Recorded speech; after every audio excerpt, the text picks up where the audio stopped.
মানসপটে আমাদের ইব্রাহিম আলাইহিসসালাম এবং ইসমাইল আলাইহিসসালামের যে কুরবানি, ওনাদের যে আত্মত্যাগ, এই দৃশ্যপটটি কিন্তু আমাদের চোখের সামনে ভেসে ওঠে। আমরা জানি যে ইব্রাহিম আলাইহিসসালাম আল্লাহ তাআলার সন্তুষ্টির জন্য স্বীয় পুত্র ইসমাইল আলাইহিসসালামকে কুরবানি করতে চেয়েছিলেন, এবং সেই প্রসঙ্গ থেকেই কিন্তু আমরা প্রতি বছর জিলহজের 10 তারিখে কুরবানি করে থাকি।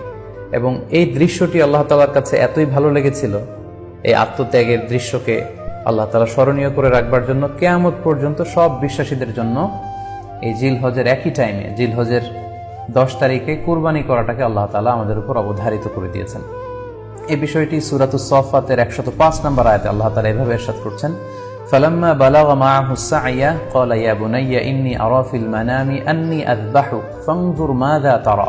অর্থাৎ ইসমাঈল আলাইহিস সালাম যখন একটু বড় হলেন, বাবার সাথে হাঁটতে পারেন, দৌড়াদৌড়ি করতে পারেন, ঠিক তখন ইব্রাহিম আলাইহিস সালাম স্বপ্নে দেখলেন যে তিনি ইসমাঈল আলাইহিস সালামকে কুরবানি করছেন, এবং স্বপ্ন দেখেই তিনি সরাসরি ছেলের সাথে কনসালটেশনে গেলেন, পরামর্শ করলেন যে বাবা, আমি তো স্বপ্নে দেখেছি যে আমি তোমাকে কুরবানি করছি, ফানজুর মাযা তারা, what do you think about it, what's your opinion about it, তোমার মতামত কি সেটা তুমি আমাকে বলো।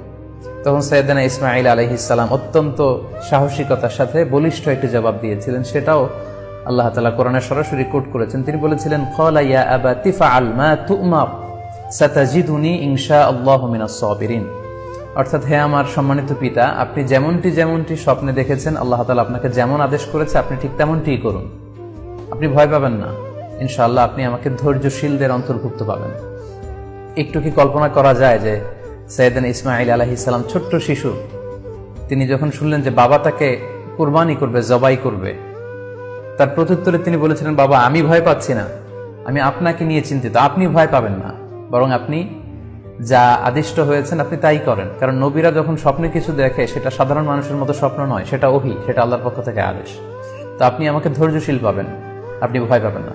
সাইয়েদনা ইব্রাহিম আলাইহিস সালাম ইসমাঈল আলাইহিস সালামকে কুরবানি করতে শুরু করলেন, জবাই করতে শুরু করলেন। আল্লাহ তাআলার কাছে দৃশ্যটি এত ভালো লাগলো, আল্লাহ তাআলা সাইয়েদনা জিবরাইল আলাইহিস সালামকে দিয়ে জান্নাত থেকে একটি বকরি বা মেষ পাঠিয়ে দিলেন। সাইয়েদনা ইসমাঈল আলাইহিস সালামকে ছুরির নিচ থেকে সরিয়ে ফেলা হলো, আর সেখানে ইসমাঈল আলাইহিস সালামের পরিবর্তে একটি জান্নাত থেকে আনা বকরি বা ছাগলকে সেখানে কুরবানি করা হলো। আল্লাহ তাআলা বললেন, কদ সাদ্দাকতা রুইয়া, ইব্রাহিম, তুমি তো তোমার স্বপ্নকে সত্যায়ন করেছো, বাস্তবে রূপান্তরিত করেছো, তুমি তো এই কঠিন পরীক্ষায় সফলতার সাথে উত্তীর্ণ হয়েছ। সাইয়েদনা ইব্রাহিম আলাইহিস সালাম পরীক্ষায় উত্তীর্ণ হলেন, এবং বাপ বেটার এই দৃশ্যায়নটি আল্লাহ তাআলার কাছে এত ভালো লেগেছে, আরশের উপর থেকে আল্লাহ তাআলা এত পছন্দ করেছেন ওনাদের স্যাক্রিফাইসকে, কুরবানিকে, কিয়ামত পর্যন্ত আমরাও যাতে কুরবানি করি, আল্লাহ তাআলা আমাদের জন্য এটাকে অবধারিত করে দিয়েছেন। সম্মানিত, শুধু এখানে আমাদের জন্য সবচেয়ে বড় যে শিক্ষণীয় বিষয়, সেটি হচ্ছে সাইয়েদনা ইব্রাহিম আলাইহিস সালামের ঔরসে যখন ইসমাঈল আলাইহিস সালাম আসে, তখন তাফসীর এসেছে ইব্রাহিম আলাইহিস সালামের বয়স ছিল 86 বছর। Could you imagine that? 86 বছর বয়সে যখন একটা সন্তান আল্লাহ তাআলা ওনাকে দান করলেন, আল্লাহ তাআলা বললেন যে সেই সন্তানকে তুমি জবাই করো। আমরা অনেক দম্পতির কথা জানি, তাদের সন্তান হয় না, 15 বছর, 20 বছর, 25 বছর পর অনেক সময় তাদের সন্তান হয়। সেই সন্তানটাকে তারা কত পছন্দ করে, সেই বাচ্চাটাকে তারা কত আদর করে। তো 86 বছর বয়সে আল্লাহ তাআলা ইসমাঈল আলাইহিস সালামকে দান করেছিলেন। এই আদরের সন্তানটাকে আল্লাহ তাআলা বলেন, তুমি কুরবানি করো। কারণ এই বয়স্ক অবস্থায় যখন ইব্রাহিম আলাইহিস সালাম ইসমাঈল আলাইহিস সালামকে পেয়েছিলেন, তখন তিনি হৃদয়টাকে উজাড় করে দিয়ে নিজের ছেলেটাকে ভালোবাসতে শুরু করলেন, এবং হৃদয়ের ভালোবাসার জায়গাটার মধ্যে যে সিংহাসন, সেই সিংহাসনে তিনি ইসমাঈলকে বসিয়েছিলেন।